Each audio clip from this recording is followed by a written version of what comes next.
Let's get back to Europe. Armen Georgian is France 24's Europe editor, standing by for us live in Brussels. Armen, good evening to you. News coming in, EU countries green light a plan to boost the bloc's defence. This has been quoted or attached to a spokeswoman.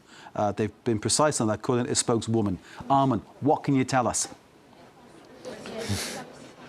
Yeah, I can confirm that, Mark, because they finished the discussions on European defence. They have approved those conclusions, and this is about Ursula von der Leyen, the President of the European Commission, her €800 billion plan to boost European defence. There are several aspects to that, but I'll just limit myself to two of, I think, the main points. One is relaxing budget deficit rules. So basically, EU member states will be able to break their current deficit ceilings if they want to make a big investment in defence. And the other aspect is loans worth €150 billion to, again, pour into defence projects. So that has indeed been confirmed, Mark.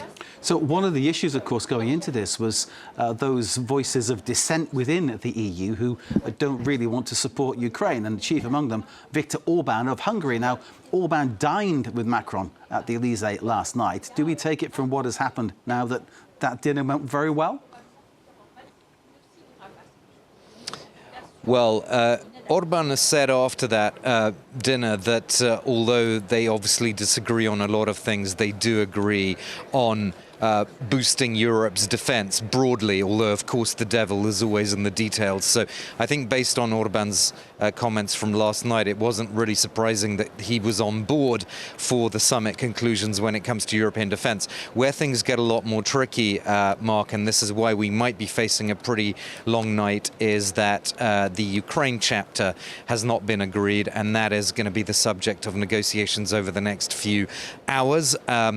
And basically, I heard from a spokeswoman a little while ago that either the EU 27 can have an ambitious program, or they can have everybody on board to sign a common statement. So that was a diplomatic way of saying if they want this sort of high level of ambition, then they can't really expect to get Hungary on board to sign the final statement. So this presents the EU with a dilemma.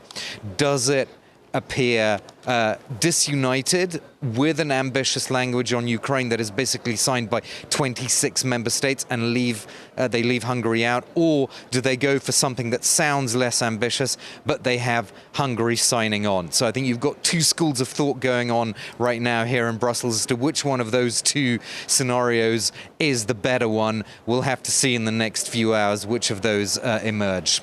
Armen Georgian, thank you, as always, very much indeed. Armen Georgian, our Europe editor there in Brussels. Let's bring you the latest on the ground.